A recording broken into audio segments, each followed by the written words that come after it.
السلام عليكم ورحمة الله وبركاته. أهلا بكم في فيديو جديد من سلسلة فيديوهات التحليل النفسي. أنا إيهاب الغرباوي، أخصائي تحليل نفسي من خلال علم الفراسة ولغة الجسد. النهاردة هنتكلم إن شاء الله في بعض السلبيات اللي بتقابلنا في الإجراءات الخاصة بتحليل الشخصيات. إيه العقبات اللي ممكن تقابلنا وإحنا بنحلل شخصية أي حد؟ النهاردة بقى أنا عامل لكم مفاجأة. نزلت لكم كده يعني بوست صغير على المنتدى على يوتيوب، وقلت لكم النهاردة في مفاجأة كبيرة جدا للأستاذ هادي جنيدي. فأنا بقولتها صح.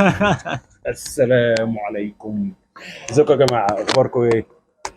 اخبارك ايه الحمد لله يا باشا، انت عامل ايه؟ حبيبي؟ وحشني وحشني والله جدا. بس جدا، احنا ربنا هنشير المايك يكرمك. مع بعض انا وانت. هنقعد كل شويه. تمام.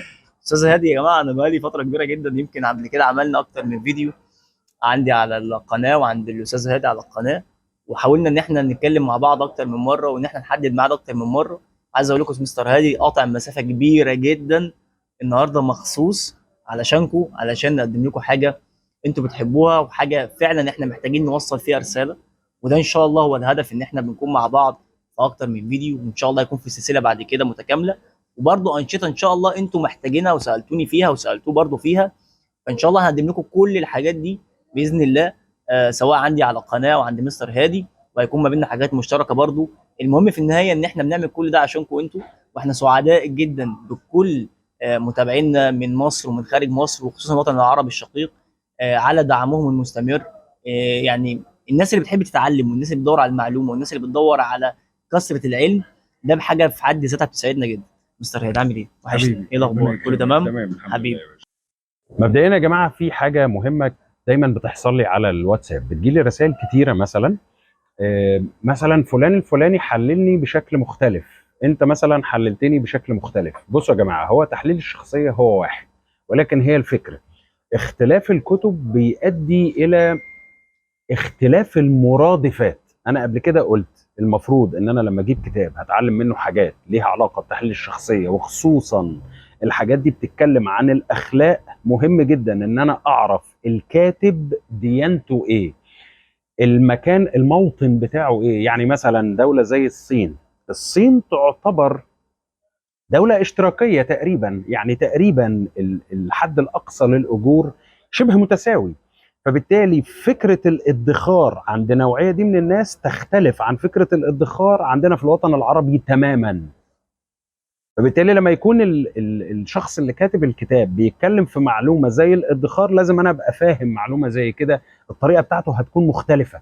فلما هتيجي تحلل شخص، الشخص ده عايش من دولة تانية غير الدولة دي، معنى الادخار هنا هتلاقيه مختلف، فانت هتلاقي نفسك بتحلل بشكل غير صحيح. ففي الكتب الصينية مثلا هتلاقي الحاجب المدور، الكلام اللي مكتوب عنه او الصفات اللي عنه فيها من ضمن الصفات دي اللف والدوران.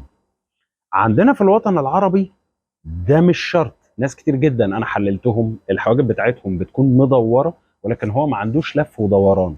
ممكن تكون الصفه موجوده بس مش بالمعنى القوي. خلي بالكم من النقطه دي. الكلمات الدارجه بتاعتنا حاجه والكلمات اللي بنقولها في علم الفراسه تختلف تماما. يعني لما جيت في مره مثلا اتكلمت عن الرموش بتاعت البني ادم، كل ما تكون طويله الشخص ده عنده صفة الكذب بهدف التجمل. مش معنى كده انه كذاب اطلاقا. يعني مثلا انا ممكن دلوقتي البس لبس شيك، اجيب ساعة غالية جدا عشان اطلع في الفيديو ده بشكل معين، في حين ان الساعة دي مش بتاعتي، اللبس ده انا ما بلبسوش اصلا. ده كذب بهدف التجمل، ما فيهاش اي حاجة على فكرة. لكن فخر الدين الرازي اتكلم عن ده، انه يمتدح نفسه بما ليس فيه. طبعا ايام فخر الدين الرازي حتى اللي انا بتكلم فيه ده ما كانش فيه فيديو، فكان اللي بيتكلم عليه في المعاملات. وصلت؟ تمام. الحاجة بقى المدور، انا لما باجي بحلل اي شخص وبشوف فيه ملامح، الملامح دي في الكتب الصينية بتدل على صفات ممكن تكون مش كويسة، ببتدي احلل دايما باطار الوجه. دي الطريقة بتاعتي. مش كل الناس بتعمل كده، ومش ده الصح ولا الغلط. كل واحد، كل شيخ وليه طريقة زي ما بيقول. يعني مثلا انا كتحليل الاستاذ ايهاب في حته الحاجب الدائري ده، لو هنفترض ان في شخص انا اعرفه بيتكلم مع استاذ ايهاب واتكلم عليا بطريقه وحشه، وانا ابتديت اعرف معلومه زي كده وجيت اتكلمت مع استاذ ايهاب، هو فلان الفلاني اتكلم عليا، هنا بسبب الحاجب المدور هو هيكون رد فعله لا لا لا، على فكره ده بيحبك جدا، هو كده ولا فتن. وفي نفس الوقت حتى ال الاعتقاد اللي عندي هو شالهولي، فبالتالي العلاقه بيني وبين الشخص ده بدل ما كانت هتبقى مش كويسه، لا هتبقى افضل، وهيحاول ان هو يصالح بينا باللف والدوران. هنا اللف والدوران بقى حاجه ايجابيه، زي مثلا حته المكر. اي حد الحاجب بتاعه خفيف يصنف مكار، بس مثلا في القران ربنا قال ويمكرون ويمكر الله والله خير الماكرين. فهنا ربنا لما بيتكلم ان عنده الصفه دي، لا دي مش صفه المكر اللي بمعتقدنا احنا اللي هو مكار وحش. هي دي الفكره. فانا مثلا لما هاجي هحلل استاذ ايهاب، اول حاجه هعملها اطار الوجه. اطار الوجه بتاع استاذ ايهاب من وجهه نظري وجه مربع، ولكن الجبهه بتاعته دائريه ومن هنا دائري. فبالتالي نفس الصفات بتاعت الوجه المربع، بيتحمل المسؤوليه، يحب الانجاز، ممكن يتعامل مع الناس بلا مشاعر. ثانيه واحده بقى هنا، بس لما نيجي في طريقه التفكير، لا طريقه التفكير بتاعته عاطفيه. جبهه دائريه يعني اكنه الوجه الدائري في التفكير. الشخص ده لما بيجي يفكر بيكون عاطفي جدا. لما يجي يتحرك، اللي هو الجزء المدور اللي هنا ده، اي فعل هيفعله ده هيكون فيه عاطفه. المشاعر بس هنا هي اللي ممكن تقل في وقت الازمات، في وقت الشده. كده كده اصلا الحاجب الكثيف، اصلا النوع ده من الناس بيبقى عنده القدره انه يضغط على نفسه في الصعاب عشان يعرف يذلل الظروف. بس بس وصلت كده، فعشان كده بس خلاص. الله ينور. حبيبي. طيب، تصديقا على كلام مستر هادي، طبعا انا مش هضيف كتير على كلام مستر هادي، وفي نفس الوقت احنا بنوضح اكتر من مدرسه او اكتر من منهج، وفي النهايه ده كله بهدف ان حضرتك او حضرتك يكون عندكم القدره انك تعرف تمسك مفتاح للشخصيه صح. دايما بقول كده في فيديوهاتي، اول حاجه تبني عليها مفتاح الشخصيه. مفتاح الشخصيه بالمناسبه مش شرط يكون ملمح، مفتاح الشخصيه ممكن يكون الاطار الهندسي للوجه. الاطار الهندسي احنا اتفقنا ان في انواع كتير جدا من الاطار الهندسي، ولكن احنا بنبني على 3 اطارات: الاطار المربع والدائري والاطار المثلث، وبيطلع منه بعد كده الدلو والمقلوب والشبه دائري. يعني كل اطار من ال3 اطارات الرئيسيه بيطلع منها انواع كتير، بعد كده بتقدر تبني من خلالها مفتاح الشخصيه اللي هتبدا تتكلم على اساسه. الفكره بكل بساطه، انت لما بتدخل جوه الشخصيه بتبدا تشوف حاجات ممكن ما تخدمش على الاطار اللي انت حددته. يعني على سبيل المثال، ممكن تحكم ان الشخص اللي قدامك يكون مثلا من اطار الوجه المربع، فبالتالي لما بتدخل جوه الشخصيه تبص بقى على شكل الحاجب، تبص على شكل الجبهه، تبص على شكل الفك، الدقن من هنا، الدقن العريضه، في بعض العوامل لما هتشوفها هيفرق معاك اذا كان الوجه ده فعلا وجه مربع ولا شبه دائري.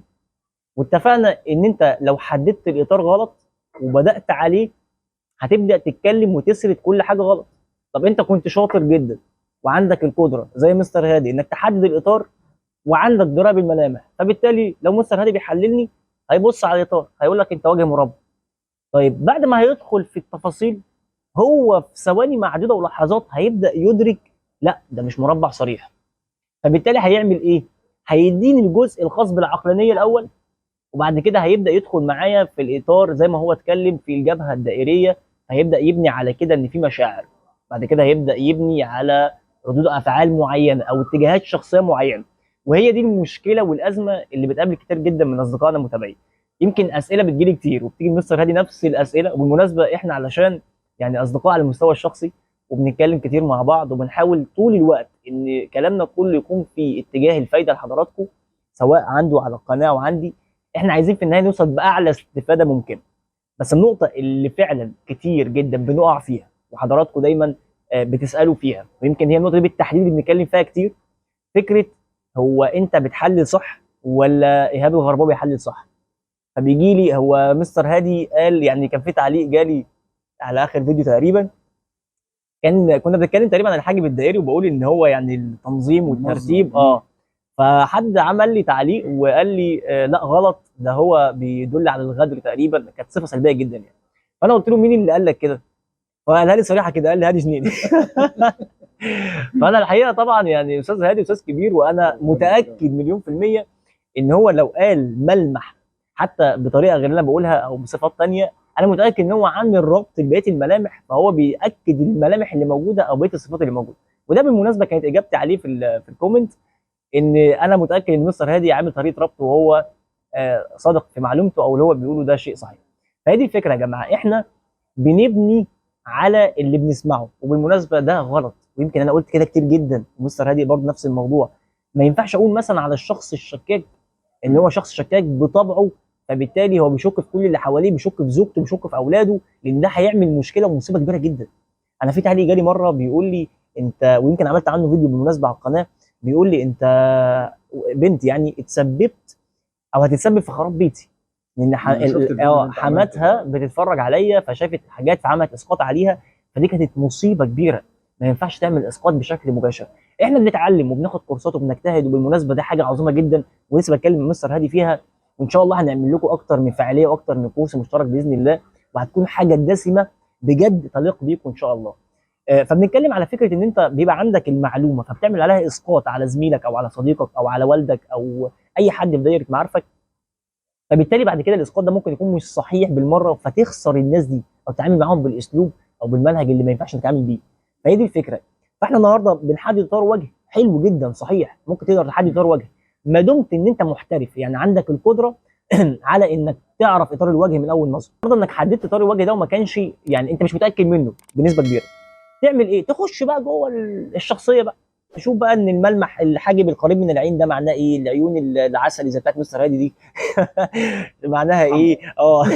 الانف الكبير، الجبهه العاليه، الفك، الدقن العريض. فده كله هيفرق معاك في انك تحدد الشخصيه صح، وانك تعلم منهج او تعلم علم بمنهج صحيح 100%.